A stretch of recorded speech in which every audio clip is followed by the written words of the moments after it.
우리에게 주시는 말씀 같이 봉독하겠습니다. 요한복음 8장 1절에서 12절의 말씀입니다. 요한복음 8장 1절에서 12절까지의 말씀입니다.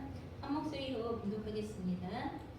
예수는 감람산으로 가시니라. 아침에 다시 성전으로 들어오시니 백성이 다 나아오는지라 앉으사 그들을 가르치시더니 서기관들과 바리새인들이 음행중에 잡힌 여자를 끌고 와서 가운데에 세우고 예수께 말하되 선생이여 이 여자가 간음하다가 현장에서 잡혔나이다.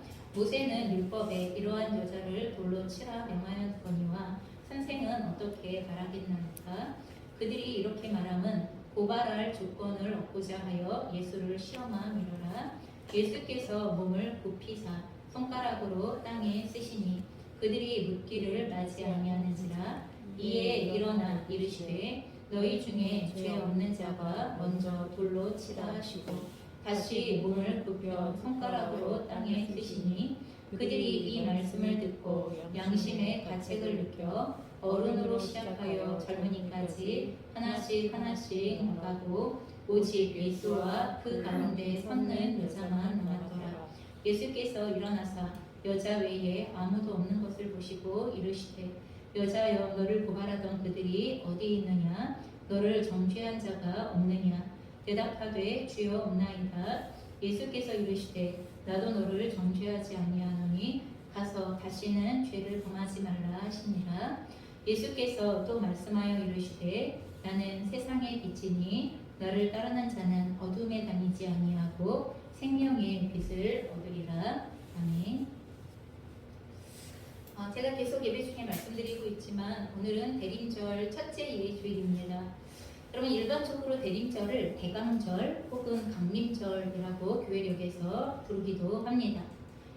기다릴 때 그리고 임할 임자를 사용한 대림절은 영어로는 어벤트라고 이야기를 합니다. 그러면 이것은 라틴어에 뿌리를 두고 있는 말인데요.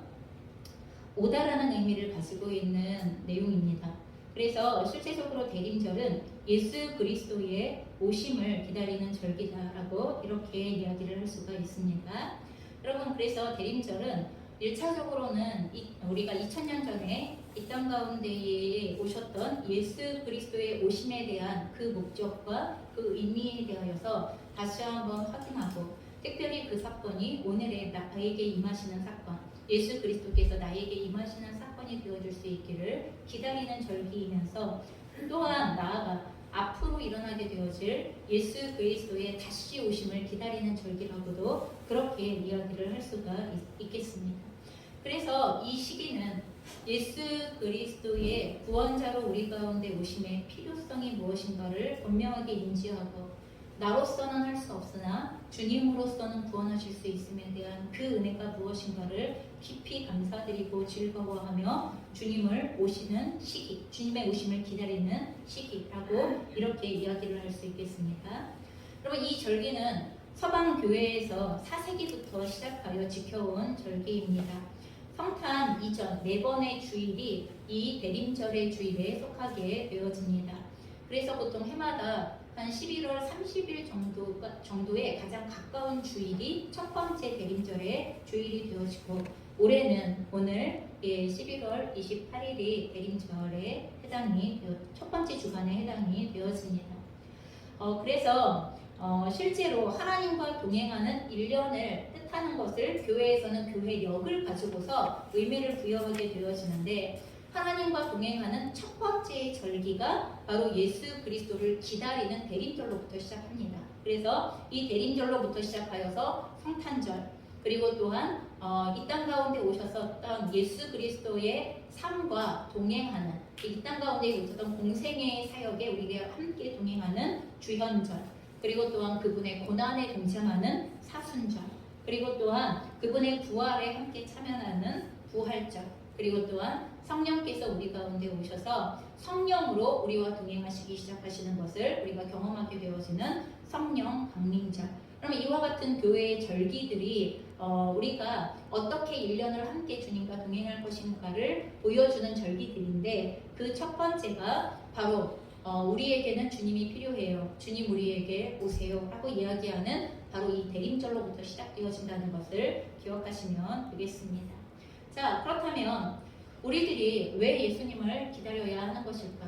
대림절에 물론 꼭 4주여야 할 필요도 없고 2주만 해도 상관이 없고 또한 1년 내내 기다려도 상관은 없는 것이지만 우리들은 왜 굳이 대림절을 지키며 이 예수님을 기다리려고 하는 것일까 하는 것을 우리가 좀 생각해 보셔야 합니다. 예수님께서 어떤 분이시기에 우리는 그분을 간절하게 기다리는 것일까? 안 오시면 안 되시는 것일까 하는 것에 대하여 우리가 생각해 보셔야 합니다. 그럼 이것에 대하여 오늘의 본문은 답변을 해주고 있습니다. 오늘의 본문 12절에서 이렇게 말씀하시는 것을 보게 되었습니다. 예수께서 또 말씀하여 이르시되 나는 세상의 빛이니 나를 따르는 자는 어둠에 다니지 아니하고 생명의 빛을 얻으리라 라고 이렇게 말씀하여 주십니다. 그러면서 예수님께서는 자신이 누구인가에 대하여 말씀하실 때 그럼 우리가 대림절에 예수님을 기다린다고 이야기할 때 어떤 주님을 기다려야 하는 것인가 하는 것에 대하여 생각해 볼 때 첫 번째로 자신에 대하여 나는 세상의 빛이다 라고 정확하게 자신의 정체성을 말씀해 주신다는 것을 저희가 기억하셔야 합니다.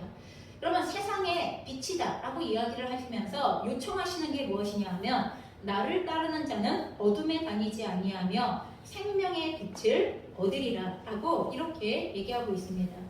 생명의 빛을 얻으리라. 그러면 내가 이 땅 가운데에 빛으로 오기 때문에 너희들은 나를 따르면 돼 라고 이렇게 얘기하고 있는 거예요.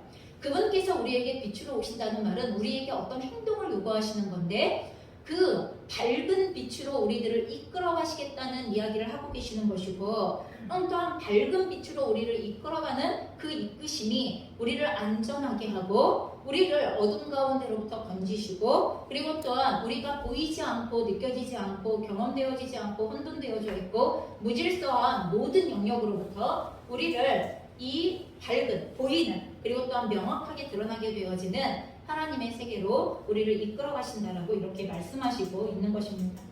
그럼 이 말씀 그대로를 보고 계시면 주님이 우리에게 세상의 빛으로 오셨다고 이야기하신다면 그럼 세상은 지금 어떤 상태라고 우리가 예측할 수 있냐면 어둠의 상태라는 것을 예측할 수 있어요. 예수님이 굳이 빛으로 오셔야만 하는 이유는 이 세상이 어둠의 상태이기 때문에 빛으로 오셔야 한다라고 말씀하고 있다는 것입니다. 빛이 반드시 필요하다는 이야기를 하고 계시는 거예요. 그러면 저희가 얼마 전에 몇 주쯤 전이었나요? 갑자기 KT 와이파이가 안 됐던 날이 있었어요. 깜짝 놀랐어요. 제가 일을 보다가 갑자기 먹통이 되어진 거예요. 그래서 이게 뭐지? 이게 뭐지? 그래서 전 제 폰이 문제가 있는 줄 알고 여보 당신 거 좀 어떻게 해봐. 그랬더니 갑자기 남편도 이상해 얘기하기 시작하고 오던 모든 업무가 갑자기 확 중단이 되어져 버리면서 그럼 우리가 전기가 나가면 물론 암흑이 일어나지만 와이파이가 딱 빠지고 나니까 모든 것들이 멈춰져 버리는 상태가 되기 시작하더라고요. 우리의 세계는 그것도 하나의 또 다른 빛의 세계가 지금 되어져 있는데 저희가 어둠 가운데에 놓여져 있었을 때의 그 황당함, 당황함 근데 이게 분명히 회복되어질 거야 라는 소망이 있으면 괜찮은데 만약에 어둠 가운데에 끝없이 놓여져 있다고 생각한다면 그러면 우리는 절망합니다. 어떠한 소망도 있을 수 없다고 생각한다면 끝까지 어둠이고 마지막까지 어둠이라고 생각을 한다면 우리에게는 그 어떠한 소망도 있을 수가 없을 것입니다. 그런데 오늘 이 세상이 바로 그런 끝도 없는 어두움의 상태, 영원한 어두움의 상태가 예수 그리스도께서 오셔야만 하는, 빛으로 오셔야만 하는 필요가 있는 상태라고 우리에게 말씀하여 주시는 것입니다. 또한 이 어둠은 생명의 빛과 대조를 이루고 있는 말이기도 해요. 그래서 어둠을 다른 말로 표현하면 뭐라고 이야기할 수 있냐 하면 죽음의 상태라고도 얘기할 수 있어요. 예수님이 빛으로 오시는데 그 빛이 어떤 빛이냐 하면 생명의 빛이라고 말씀하시는 것으로 보자면 지금 여기에 있는 어둠은 어떤 어둠이냐 하면 죽음의 상태로서의 어둠이다라는 것을 우리는 어렵지 않게 예측할 수가 있다는 것입니다. 결국 예수님께서는 어둠으로 표현되어지고 있는 이 죽음의 상태에 놓여져 있는 세상에 빛을 비추어 생명을 주시고자 이 땅에 오신 분이시고 또한 생명의 빛으로 우리를 인도하시고자 우리에게 오신 분이시다라는 것을 우리는 우리는 알 수 있다는 것입니다. 자, 그렇다면 우리가 이렇게 빛의 역할이 어둠을 밝힌다는 것에 대하여서 알고 있는데 도대체 빛이신 예수님께서 어떤 역할을 하시면 죽음의 상태였었던 세상에 생명을 가져오게 되어지는 것일까 하는 것을 좀 생각해 보시면 좋겠습니다. 예수님은 도대체 빛으로서 무엇을 밝히셔서 세상에 있는, 여러분 세상이라고 이야기하는 것은 그냥 피조 세계의 그냥 어떤 물질적인 세계의 세상을 말하는 게 아니라 그 안에 있는 영혼들 한 사람 한 사람, 우리들 한 사람 한 사람의 상태를 또한 우리들을 포함하고 있는 영혼들을 대상으로 하여서 지금 세상이라고 말씀하시고 계시다는 것을 저희가 기억하셔야 하는데 도대체 예수님께서는 빛으로서 도대체 무엇을 밝히심을 통하여 세상에 다시 말해서 우리들에게 생명을 얻게 하시는 것일까 하는 이 내용을 저희가 주의 깊게 생각해 보셔야 합니다. 도대체 이 땅에 어떤 어둠의 상태이길래 거기에 빛을 비추셔야만 하는 것인가 하는 이것을 알아야 하는 것이죠. 그게 오늘 본문에 나와 있는 이 본문을 통하여서 저희가 다시 한번 확인해 볼 수 있는 그와 같은 내용입니다. 여러분 아까 읽었지만 예수님께서 성전에서 가르치고 계실 때 바리새인과 서기관들이 음행 중에 현장에서 붙잡힌 여인을 예수님 앞으로 끌고 오게 되어집니다. 그리고 또한 예수님을 향하여서 이 여자가 간음을 하다가 현장에서 붙잡혔는데 이 여인을 어떻게 처벌했으면 좋겠습니까? 율법에는 이런 여자에 대하여서 돌로 치라고 율법에 기록되어져 있는데 그런데 예수님은 어떻게 심판하시겠습니까? 라고 예수님에게 이 여인을 지금 고소하고 있는 이런 상황이에요. 왜요? 당시에 예수님은 굉장히 유명하셨거든요. 당시에 예수님은 수많은 사람들에게 한마디 한마디 하시는 그 내용으로 인하여서 그 이전까지 율법을 알고 있었던 사람들에게 율법의 내용을 재조명하게 해주셨을 뿐만 아니라 그 율법대로의 삶을 잘 살고 있다고 생각했던 사람들에게는 너네들이 율법을 지키는 방식은 잘못되어진 방식이야 라고 너무나 강력하게 율법을 지키고 있었던 그 사람들의 삶들을 뒤흔드는 이러한 상태가 되고 있었다는 것입니다. 그래서 실제로 이 예수님의 한마디의 심판의 결과가 어떻게 나오느냐에 따라 여러분 그 성전 안에 모여 있었던 사람들에게 미쳐질 영향력들은 어마어마한 상황들이 지금 벌어지게 되어질 것이기 때문에 지금 이 여인에 대하여 고소하고 있는 바리새인과 서기관들은 사실은 이 말에 대하여 예수님이 어떤 대답을 하시더라도 예수님은 문제가 생길 거다라는 계산 속에서 이 고소를 하고 있다는 것을 생각하셔야 한다는 것입니다. 자, 우리는 이 상황에 대하여서 가만히 상상해 볼 수가 있습니다. 간음하다가 현장에서 붙잡혀온 여인은 수치와 부끄러움 그리고 비참함에 어우러져 있고 죽고 싶은 마음으로 눈도 똑바로 뜨지 못한 상태에서 아마 땅에 엎드러져 있는 그런 상황이 되어질 거예요. 여러분 저희가 만약에 도둑질을 하다가 붙잡혔다, 현장에서 붙잡혔다. 그러면 아무렇지도 않게 제가 그러는데 뭐가 문제가 있습니까? 이렇게 얘기하실 수 있는 분은 없으시잖아요. 특히 가진 게 있는데 그랬던 분들은 상관이 없지만 정말 가진 게 없는 상태에서 그런 상태가 되셨던 분들이라면 너무 난처한 상황이 되셨을 것을 우리는 예측해 볼 수가 있을 것입니다. 이 여인의 입장은 그랬을 것이고 또한 이 사건을 예수님에게 고소하며 결과를 내놓으라고 요구하는 바리새인들과 서기관들은요 아마 두 눈을 부릅뜨고 그리고 또한 예수님을 향하여서 손가락질로 삿대질 하지는 않지만 거의 온 몸의 태도로서 삿대질을 해가며 너무나 의기양양하게 버티고 서서 어디 한번 답 한번 해보세요. 그럼 이러한 상태를 가지고 예수님 앞에 서 있었을 것입니다.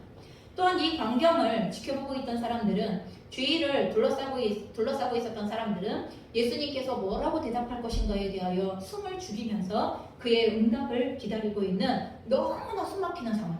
그럼 그 상태 자체가 그 성전 안의 분위기 자체가 정말 꽉꽉꽉 스트레스 받고 정말 어찌해야 할까를 알지 못하는 이런 상태에 놓여져 있을 것임을 우리는 분명히 예측해 볼 수 있습니다. 여기에서 만일 예수님께서 율법에 써 있는 대로 돌로 그 여인을 치라 여러분 이렇게 명한다면 지금까지 예수님께서 세리나 병자 같은 당시에는 병자도 죄인이에요. 특히 나병 환자 그럼 이런 환자들은 당시에 유대인들에게 있어서는 하나님께 버림받은 병자로서 낙이 찍혀져 있는 사람들인데 예수님께서는 그 세리들에게 그리고 또한 그 병자들에게 나아가시면서 고쳐주시고 친구가 되어주시고 그리고 낫게 해주시고 받아주시고 그들이 하나님의 나라에 속한 자들이라고 선포해 주시고 하시는 이와 같은 놀라운 일들을 하셨잖아요. 그랬기 때문에 그들의 친구로서 은혜와 긍휼의 모습을 보여주셨던 그러면 그와 같은 모습들이 있기 때문에 예수님께서 만약에 율법대로 써있는 대로 그 여인을 돌로 쳐라 이렇게 얘기하신다면 거기에 모여 있었던 그 사람들은 너무나 실망하고 예수님도 별다를 바 없어 아마 이렇게 얘기할 수밖에 없는 상황이 되어줄 것입니다. 반대로 그냥 이 여인을 용서해 주라고 이야기한다면 바리새인과 세계관들은 정면으로 당신은 지금 율법을 정면으로 어기고 있습니다 라고 이야기하며 예수님이 이단자라고 종교 재판에 회부하여 고발하기 시작할 이러한 상황 가운데 놓여져 있다는 것입니다. 그러면 율법을 어긴 이단자로 찍히게 되어지면 예수님에 대한 신뢰도는 완전하게 무너지게 되어지고 지금까지 예수님께서 하셨던 모든 말씀은 이단자의 헛소리가 되어져 버리는 이런 상태가 되는 것입니다. 그러니 어떤 대답을 한다 하더라도 그러면 지금 이 상황에서 길이 있을까? 뚫고 나갈 수 있는 길이 있을까? 어떤 대답을 한다고 지혜로울 수 있을까? 생각되어지는 이러한 상황입니다. 예수님이 받으셨던 모든 존경, 신뢰에 한순간에 금이 가버리고 말 그런 상태라는 것입니다. 여러분 이런 상황 속에서 예수님의 대답은요 너무나 의외의 대답을 하십니다. 뭐라고 하십니까? 너희 중에 죄 없는 자가 먼저 돌로 치라. 여러분 이렇게 말씀해 버리십니다. 너희 중에 죄 없는 자가 먼저 돌로 치라. 굉장히 뜬금없는 한마디인 것 같은데 여러분 거기 있는 사람들이 여러분 그 말을 되씹고 곱씹어 보았다고 생각해 봅시다. 우리들도 한번 이 말씀을 되씹고 곱씹어 봅시다. 너희 중에 죄 없는 자가 먼저 돌로 치라. 누가 자신의 삶에 대하여 죄 없다 말할 수 있습니까? 누가 자기의 삶에 대하여서 난 죄가 없어요 이렇게 말할 수 있는 사람이 과연 누가 있겠냐는 거예요. 여러분 이렇게 하신 한마디 때문에 어떤 일이 벌어졌습니까? 그들이 이 말씀을 듣고 양심의 가책을 느껴 어른으로 시작하여 젊은이까지 하나씩 성전으로부터 나가고 오직 예수와 그 가운데 섰는 여자만 남았더라 라고 이렇게 기록되어져 있다는 것입니다. 예수님의 말씀은 그 상황 가운데 비춰진 놀라운 빛이었습니다. 어느 누구도 비출 수 없는 엄청난 빛이었다는 것입니다. 여러분 너희 중에 죄 없는 자가 먼저 돌로 치라는 이 한마디는 그 현장 가운데 있었던 모든 사람들의 상태를 적나라하게 드러내주는 빛의 역할을 했습니다.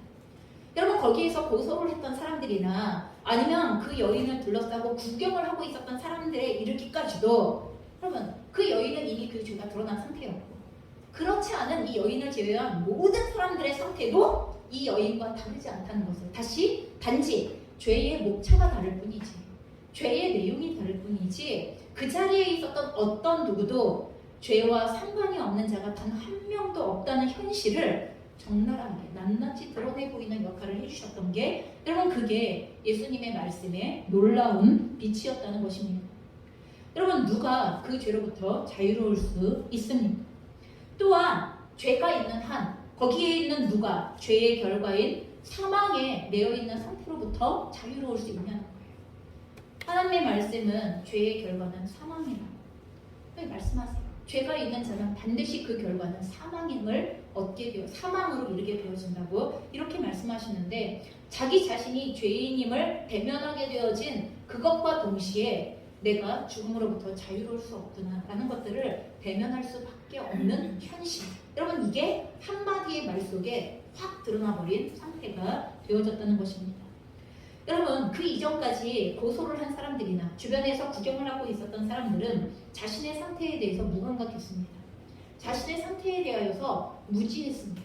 혹은 그래도 괜찮을지도 모른다라고 나름대로의 안도하는 마음들을 나름대로 가지고 있었을지도 모르겠어요. 왜요? 나는 저 여자만큼은 아니야 이렇게. 난 저 죄만큼은 아니야 이렇게. 그러나 하나님 앞에서 이 죄나 저 죄나 어떤 죄나 여러분 그 하나님의 율법을 피해갈 수 있는 사람은 단 한 명도 없다는 것을 예수님께서 낱낱이 우리에게 드러내어주고 계신다는 것입니다. 여러분, 우리는 누군가의 잘못에 대하여서 때로 가볍고 쉽게 판단하는 경우가 있죠. 넌 도대체 왜 그러냐? 그럼 한마디를 할 때마다 넌 도대체 왜 그 모양이냐? 라고 한마디를 할 때마다 너는 그것밖에 안 되냐? 라고 우리가 그 한마디를 할 때마다 너무나 쉽게 판단하고 말하는 경우가 있습니다. 왜요? 다른 사람들의 일이니까. 그 잘못 혹은 죄가 너무나 잘 보이는 거예요. 신기하죠? 왜 그렇게 다른 사람들의 죄와 잘못은 잘 보일까요? 왜 그렇게 명확하게 뚜렷하게 정말 1.1도 정말 빗나가지 않는 것처럼 그렇게 잘 보일까요? 그런데 생각해야 할 것은요, 심판의 칼에는 양면이 있다는 거예요. 여러분, 그 칼을, 심판의 칼을 휘둘렀을 때 내가 휘두른 그 칼은 그 기준 그대로 나를 향하여서도 휘둘러 줄 수 있다는 것을 분명히 아셔야 하고, 그리고 또한 그 칼을 휘두르는 나는 그 칼을 휘두를 수 있는 자격을 혹은 그 칼을 휘두르기에 적합한 그 무엇인가가 준비가 되어져 있는 상태인가 라는 것에 대하여 우리는 자기 자신을 돌아보셔야만 한다는 것입니다. 그렇기 때문에 오직 여러분, 이 죄에 대하여 심판하실 수 있는 분은 누구신 거예요? 죄 없으신 하나님 한 분밖에 없어요. 그래서 성경에는 무수히 우리에게 얘기해요. 형제와 자매들에 대하여 판단하지 마십시오 라고 이야기합니다. 그 판단의 영역은 하나님께서만 하실 수 있는 고유의 영역입니다. 감히 우리가 그럴 수 있는 존재들이 아닙니다. 여러분, 우리가 물론 분별하여 우리가 스스로가 거룩함으로 나아가기 위하여 분별하고 또한 그들을 권면하기 위하여 애쓰는 그와 같은 분별을 합니다만, 여러분, 그것으로 인하여 우리는 정죄할 수 없고 그리고 또한 우리가 궁극적인 평가를 내릴 수 없다는 것에 대하여서 말하고 있는 것입니다. 그래서 우리는 오직 하나님만이 심판하시는 하나님이시라는 것을 오늘도 믿습니다. 그래서 그 상황이 어떻게 되어졌어요? 자신의 죄인 되어진 모습을 밝히 보고 알게 되어진 사람들은 한마디도 하지 못하고 단 한마디의 웅성거림도 없이 한 사람씩 두 사람씩 그 자리를 떠나가게 되어집니다. 결국 예수님과 이 여인만 남게 되어집니다. 그래서 이 여인을 향하여 예수님이 말씀하시죠. 나도 너를 정죄하지 아니하노니 가서 다시는 죄를 범하지 말라, 이렇게 말씀하십니다. 여러분, 이 말씀을 오해하시면 안 돼요. 어떻게 오해하시면 안 되냐면 예수님께서 이 여인을 향하여 너는 죄가 없어 이런 얘기 하시는 거 아니에요. 여러분, 그 여인은 죄가 있어요. 그 여인은 죄의 현장에서 붙잡혀왔고 빼도 박도 할 수 없는 죄가 빛 가운데 낱낱이 드러나 있는 상태 가운데 있는 여인이 맞아요. 여러분, 그렇기 때문에 그 죄에 대하여 율법의 기준을 적용하여서 만약에 정죄하고 심판할 수 있는, 여러분, 이와 같은 상태로 나아가기 시작한다면, 만약에 예수님이 그 여인에 대하여 정죄하기로 결정하시고 심판하기로 결정하신다면 예수님은 그럴 수 있는 분이에요. 예수님은 그렇게 하실 수 있어요. 그럼에도 불구하고 예수님의 선택은 무엇입니까? 그 죄를 지은 여인을 정죄하지 않고 용서하시는 예수님을 보게 되어집니다. 그런데 예수님이 이 여인을 용서하실 수 있는 이유는 무엇입니까? 여러분, 아무나 죄를 용서할 수 있습니까? 여러분, 아무나 죄를 용서할 수 있는 거예요? 그럼 그럴 수 없어요. 하나님 앞에 지은 죄를 누가 대신 용서할 수 있어요? 이 여인의 죄는 하나님의 율법을 어긴 거예요. 이 여인의 죄는 하나님의 거룩한 뜻을 범한 거예요. 그런데 감히 하나님의 거룩한 뜻을 범한 여인을 과연 누가 너의 죄를 용서한다고 누가 얘기할 수 있어요? 하나님만 용서할 수 있어요. 그런데도 예수님께서 지금 이 여인을 용서하겠다고 말씀하시는 거예요. 그것이 왜 가능합니까? 예수님은 그 죄를 담당해 주러 오신 분이시기 때문에. 여러분, 빛 가운데에 빛으로 우리 가운데 오시는 예수님은 그 모든 어둠의 상태로서의 죄를 낱낱이 드러내어 주시는 것일 뿐만 아니라 그 일을 하시는 분이실 뿐만 아니라 낱낱이 드러난 죄의 상태를 해결해 주시기 위하여 오시는 분. 여러분, 그 죄에 대하여서 깨끗하게 용서하여 주시기 위하여 오시는 분. 여러분, 그것을 위하여 갈보리에서 죽음의 값을 대신 치르신 것이고, 그리고 또한 이 여인의 죄를 위하여서도 자신의 생명을 내어주러 오셨다는 것을 이 여인에게 말씀하여 주시는 것이 바로 오늘 이 말씀이에요. 나도 너를 정죄하지 않는다.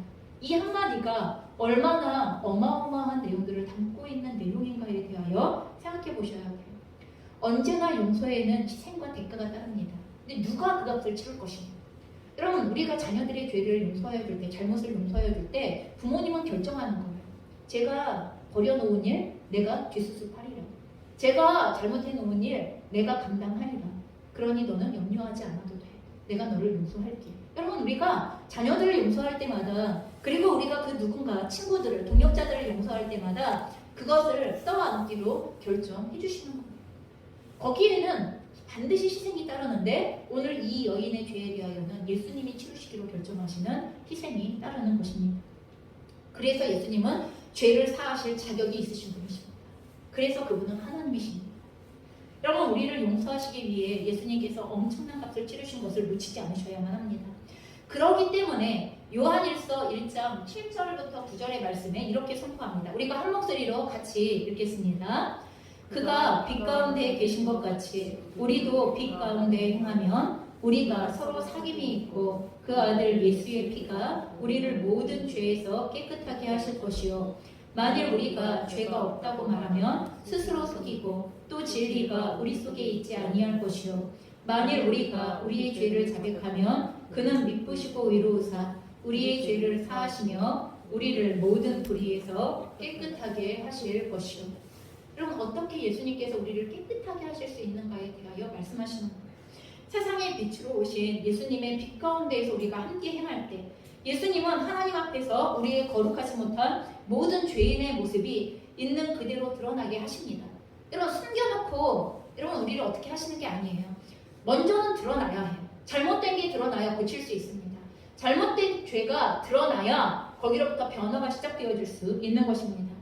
그리고 그렇게 빛 안에서, 빛 가운데에서 모든 우리의 모습 낱낱이 드러나게 하신 다음에, 여러분, 우리가 이 드러난 죄를 정직하게 하나님께 내어드리며 용서를 구할 때, 여러분, 이것에 대하여 어쩌란 말이에요? 이게 아니라 정직하게 용서를 구할 때, 그럴 때 하나님께서 그 아들 예수의 피, 우리를 위하여 대신 희생하신 그 피를 통해 우리를 모든 죄에서 깨끗하게 하여 주시는 놀라운 은혜를 오늘도 우리에게 누리게 하시는 것입니다. 여러분, 이 같은 은혜는 우리들이 하나님과 더욱 친밀하고 거룩한 사귐으로 나아갈 수 있도록 하나님과의 관계를 건강하게 만들어주기 시작합니다. 그러니 여러분, 오늘 예수 그리스도께서 우리에게 모든 죄를 가지고 나에게 나와도 좋다라고 말씀하시는 내용이 빛으로 이 땅 가운데 오셔서 우리의 죄를 낱낱이 드러내시는 강력한 목적이라는 것을 놓쳐서는 안 되는 것입니다. 이렇듯 예수님의 십자가 위 죽으심으로 우리를 용서하시는 은혜를 얻었다면, 여러분, 이 여인의 죄를 예수님께서 대신 담당하시고 용서하심으로 내가 너를 정죄하지 않겠다 라고 이렇게 말씀하셨다면, 여러분, 그 여인의 삶은 어떻게 되어줘야 하는 것입니까? 감사함으로, 즐거워함으로, 감격함으로, 회복함으로 다시는 그 죄와 짝하지 않는 삶에 대한 결정을 해야만 하는 것입니다. 그래서 예수님이 그 뒤에 말씀하시는 거죠. 내가 너를 정죄하지 않는다 해서 끝나는 게 아니라 가서 다시는 죄를 범하지 말아라, 이렇게 얘기하시는 거예요. 가서 다시는 죄를 범하지 말아라. 너의 지금의 모든 죄는 끝났으니 다시는 죄를 범하지 말아라 라고 이렇게 말씀하시기 시작하는 거예요. 너는 새로운 삶을 시작할 수 있는 존재야. 너는 하나님 안에서 거룩한 자녀로서의 새로운 삶으로 나아가도록 내가 너에게 이 죄에 대하여 탕감해 주는 거야 하는 것을 우리가 받아들여야 한다는 것입니다. 그럼에도 불구하고 우리가, 그렇기 때문에 우리가 예수님의 긍휼로 용서를 받는다는 말은 곧 이제부터 우리는 주님의 영광을 위하여 사는 존재라는 의미가 같이 포함이 되어져 있는 거예요. 주님, 저를 용서해 주세요 라는 말, 주님, 제가 주님께 용서를 받기를 원해요 라는 이 말에는 저는 다시는 그 죄와 짝하지 않고 하나님의 영광을 위한 거룩한 자녀로 살기를 원해요 라는 헌신의 마음이 함께 포함되어져 있는 기도가 죄의 용서를 구하는 기도라는 것을 기억하셔야 돼요. 그래서 에베소서 5장 8절부터 13절의 말씀에는 이렇게 얘기합니다. 저희가 한 목소리로 같이 읽겠습니다. 너희가 전에는 어둠이더니 이제는 주 안에서 빛이라. 빛의 자녀들처럼 행하라. 빛의 열매는 모든 착함과 의로움과 진실함에 있느니라. 주를 기쁘시게 할 것이 무엇인가 시험하여 보라. 너희는 열매 없는 어둠의 일에 참여하지 말고 도리어 책망하라. 그들이 은밀히 행하는 것들은 말하기도 부끄러운 것들이라. 그러나 책망을 받는 모든 것은 빛으로 말미암아 드러나나니 드러나는 것마다 빛이니라. 여러분 우리에게 강력하게 요청하시는 거예요. 내가 너희에게 빛을 비추는 이유는 드러나게 하기 위하여서라. 여러분 더 이상 숨겨놓는다고 해결되어질 수 있는 문제가 아니라고, 모른 체 한다고 하여서 없는 문제가 아니라고, 제발 너희들에게 그 빛을 비출 때 말씀으로 그리고 생명으로 빛을 비출 때 제발 있는 그대로 드러나게 하는 것을 너희가 두려워하지 말라고, 그리고 또한 그것에 대하여 그대로 하나님 앞에 가지고 내어드리라고, 그리고 더 이상 그 어둠 가운데 행하던 삶을 멈추고 하나님의 용서하심 가운데에서 빛의 자녀로 나아가는 기점이 되어지기를 원한다고. 그래서 그 말을 아까 요한복음 8장 12절에서는 나를 따르는 자는 이렇게 얘기하는 거잖아요. 나는 세상에 비치는데 빛으로 왔는데 나를 따르는 자는 더 이상 어둠에 함께 행하거나 거하지 않으리라. 그럼 저 어둠 가운데 있기 싫어요. 그러면서 계속 어둠에 일을 해요. 저 어둠 가운데 있어요 라고 하면서도 앞에 빛이 있는데 빛을 따라가지 않아요. 그러면 그거는 스스로의 선택이에요. 자기가 아무리 이거 너무 징그럽게 싫어요 라고 얘기하더라도 거기 있기로 결정하면 어쩔 수 없는 거예요. 그러나 주님은 나를 따르라고, 빛으로 온 나를 따르라고 우리에게 요구하실 때 그 열매가 모든 착함, 하나님의 성품에서부터 비롯되어지고 드러나게 되어지는 그 착함, 인간의 착함 아니에요. 하나님의 선으로부터 나오게 되어지는 모든 착함과 하나님과의 올바른 관계로부터 나오는 모든 삶의 내용들과 그리고 또한 하나님의 말씀대로 살아가는 진실함, 이와 같은 내용들이 그럼 빛 가운데에 예수 그리스도를 빛으로 따라가는 사람들 안에 나타나게 되어지는 빛의 열매다라고 이렇게 말씀하시는 거예요. 여러분 우리의 삶에 하나님의 선하심이 날마다 드러납니까? 하나님의 거룩하심이 날마다 드러납니까? 그리고 또한 하나님의 말씀대로의 진실하심이 날마다 드러납니까? 그게 빛의 열매다 이렇게 말씀하시는 거예요. 우리가 삶의 영역들 순간순간 속에서 하나님은 우리에게 말씀으로 인도하시는 분이세요. 말씀의 빛을 비춰주시고 조명하시는 분이세요. 그리고 따라오라고 우리에게 말씀하시는 분이십니다. 그러니 우리는 주님께 물으셔야 됩니다. 하나님 이 상황과 이 순간에서 무엇이 주님을 기쁘시게 하는 것입니까에 대하여 물으셔야 하고, 주를 기쁘시게 할 것이 무엇인가 시험하여 보고 그것을 따라 행하는 삶, 여러분 그것이 빛의 자녀의 삶이라고 말씀하여 주시는 것입니다. 자, 예수님께서 빛으로 오셔서 우리들의 어둠을 비추시는 것은 우리가 더 이상 어둠 가운데 행하여 죽음에 매여 있기를 원하시지 않으셨기 때문입니다. 그러니 빛의 자녀들답게 살아갈 수 있는 삶을 열어주신 것입니다. 그럼에도 불구하고 너무나 안타까운 것은요, 자신이 어둠 안에서 은밀히 행하던 죄까지 주님은 낱낱이 드러나 예수 그리스도 안에서 용서받을 수 있게 하셨고 용서받을 수 있는 길을 열어주셨음에도 불구하고 어떤 사람은 그 용서를 거절하거나 그리고 또 어떤 사람은 용서를 받고 난 이후에 더 이상 빛을 따라가지 않는 상태가 되어져서 여전히 어둠 가운데 행하고 있는 모습, 여전히 죄와 함께 먹고 마심으로 그 죽음을 향하여 나아가고 있는 모습이 변하지 않고 있는 것, 이게 너무나 안타까운 것입니다. 저희가 그 사람의 구원에 대하여 말할 때 강력한 기준은 그거예요. 그래서 너 여전히 어둠 가운데 있는 거야? 빛을 따라 행하기 시작한 거야? 따라가기 시작한 거야? 여러분 지금 여러분의 삶은 예수님을 믿는데 여전히 어둠 가운데 있습니까? 그건 예수님을 믿는 게 아닙니다.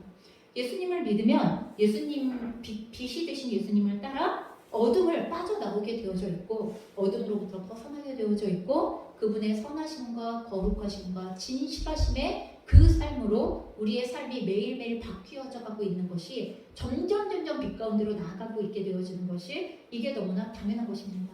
그런데 여전히 숨기고 싶고 빛 가운데 나아가기 싫을 때 우리는 거기다 탓을 하기 시작해요. 예수님을 따라가는 건 너무 어렵고 예수님을 따라가는 건 너무 무리가 되어지고 예수님을 따라가는 건 너무 힘들고 여러분 여러 가지 이유들과 상황을 들어서 따라가는 삶, 빛을 따라가는 삶을 싫어하고 그리고 또한 멈추게 되어질 때 여러분 우리는 그 자리에서 다시 어둠이 덮쳐오는 것을 경험하게 되어지는 것입니다. 여러분 빛 가운데로 달려 나아가셔야만 하는 것입니다. 그러니 여러분 저희의 삶이 그 안타까운 상황에 있는 사람들과 같기를 원하지 않습니다. 혹시 나도 그런 모습은 아닌지 우리가 스스로의 모습을 생각해 보시기를 바랍니다.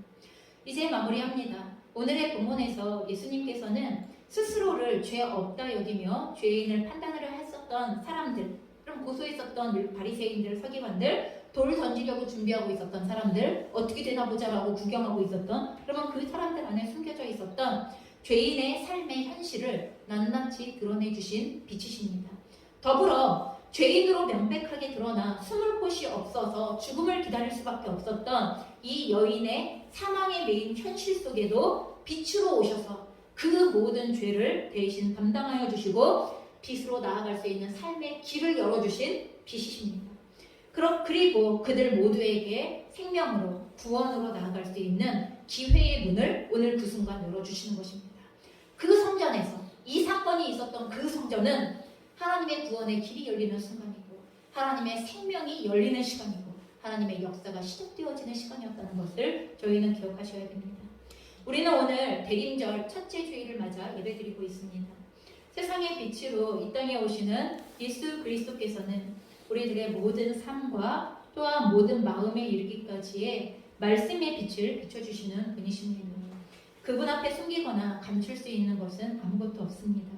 그분 앞에 모든 것이 드러난다는 것은 어둠에 속하였던 죄가 드러난다는 것으로 인하여 두렵다기보다, 여러분 빛을 비추시는 이유는 두려워할 것이 아니라 빛을 비추어 드러나게 하시는 모든 것으로부터 이제는 더 이상 어둠에 거하지 않고 빛으로 나아가게 하여 주시겠다는 하나님의 약속이라는 것을, 너무나 확실한 약속이라는 것을, 그러면 우리가 그것을 믿을 때 우리는 빛으로 오시는 예수 그리스도를 구원의 소망의 주로 받아들이고 그분과의 동행을 시작하게 되어줄 것입니다. 여러분, 오늘의 예배가 어둠으로부터 나와 일어나 혹 어둠 가운데 남겨져 있었던 자리가 있다면 그 자리들을 치워버림으로부터 일어나 여러분 빛을 따라가기 시작하시는, 여러분 그 생명으로 나아가는 빛을 따라가기 시작하시는, 그리고 점점 우리의 삶의 전 영역에 구원으로 나아가게 하여 주시는 그 빛을 따라가시는 우리들의 삶이 시작되어 주시기를 주님의 이름으로 축원합니다. 같이 기도하시겠습니다. 이 시간 우리가 함께 우리의 마음을 다해 주님께 기도합시다. 주님, 저에게 말씀의 빛으로 찾아오시옵소서. 예수 그리스도께서 우리에게 오실 때 주님 말씀의 빛으로 찾아오시옵소서. 제 안에 말씀이 너무 없어서 빛이 비춰지지 않습니다. 주님, 제가 말씀을 사모하고 사모할 수 있도록 도와주시옵소서. 그리고 또한 그 주시는, 비춰주시는 말씀의 빛으로 인하여 드러나게 하시는 모든 것들마다 더 이상 어둠이 아니라고 선포하여 주시는 그분의 구원의 메시지, 그분의 생명의 메시지, 우리를 자유케 하시는 메시지, 그리고 우리를 충만케 하시는 메시지 가운데로 우리가 믿음으로 함께 동행을 시작하게 하여 주시옵소서. 우리를 마음껏 인도하여 주시옵소서. 우리가 주를 따라가겠나이다. 빛이신 주님을 따라가겠나이다. 우리를 마음껏 인도하여 주시옵소서. 우리가 함께 의뢰하시면서 기도하시겠습니다. 사랑하는 아버지 하나님, 우리들의 삶에 빛으로 임하여 주시며 또한 오늘 말씀의 빛으로 우리를 찾아오시는 주님을 찬양하고 높여드립니다. 하나님 아버지, 주님의 일하심은 언제나 명확하십니다. 주님의 일하심은 언제나 하나님 그 밝음 가운데에서와 명확한 가운데에서 우리의 모든 것들이 주님께 속하기를, 또한 주님께 연합되어지기를 이끌어 주십니다. 하나님 아버지, 빛으로 찾아오시는 주님의 모든 이끄심 앞에 두려워 떨지 않게 하여 주십시오. 그리고 마땅히 드러나야 할 것들을 더 이상 숨기거나 감추지 않게 하여 주십시오. 나의 내면에 신뢰가 무너졌고 하나님을 향한 믿음이 무너졌고 하나님을 향한 사랑이 무너졌고, 그리고 또한 나의 삶에 하나님과의 그 견고한 관계가 무너져 있는 자리까지 하나님 앞에 온전히 내어드림을 통하여 그 자리에 찾아오시는 주님, 어떻게 그 자리를 회복해 가시기를 원하시는가에 대한 주님의 마음을 굳게 붙들고 일어날 수 있는 저희들이 되도록 주님 역사하여 주시기를 간절히 간구하고 원하옵나이다. 사랑하는 아버지 하나님, 우리에게 소망의 내용으로 찾아오시고 구원의 내용으로 찾아오시는 주님의 이름을 높여드립니다. 더 이상 그 자리, 어둠 가운데 있던 그 자리가 나의 자리가 아니라 주님의 자리인 것을 선포하오니 주님 함께하여 주시옵소서. 우리가 이 시간 한 가지만 더 같이 기도하는 시간 갖도록 하겠습니다. 우리가 같이 기도할 때 하나님, 우리의 시대에 하나님 정말 지식과 정보가 없어서 죽어가는 것이 아니라 하나님의 말씀이 없어서 죽어가는 이 시대입니다. 우리들의 시대의 혼돈함, 우리들의 시대의 어둠에 대하여 대하여 이미 성경은 선포하고 말씀하고 있습니다.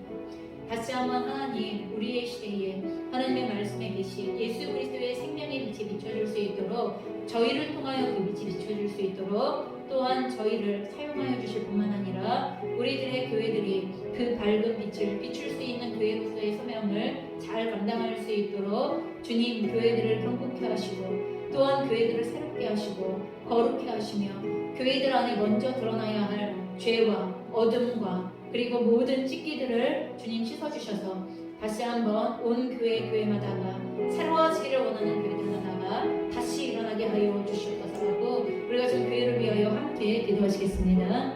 사랑하는 아버지 하나님, 이 시간 우리의 시대에 하나님이 세우신 교회들을 위하여 간절히 기도합니다. 그리스도의 지도자들을 위하여 기도합니다. 하나님 아버지, 하나님의 뜻대로 세워져 가지 않고 있는 모습을 보면서 방임하지 않도록 도와주시옵소서.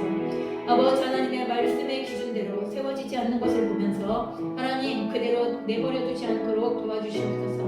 어찌하든지 머리 대신 예수 그리스도께로부터 부어지며 또한 비춰주시는 말씀의 빛을 따라 하나님 각 교회들 안에 새로워지고 거룩하여지며 온전하여지는 역사가 일어날 수 있도록 도와주시옵소서. 그래서 하나님께서 새롭게 하시기를 원하여 주시고 그리고 역사하여 주시는 그 뜻대로 주님 다시 한번 새롭게 하시는 한국교회가 되도록 그 소명 가운데로 나아가는 한국교회가 되도록 주님 역사하여 주시옵소서.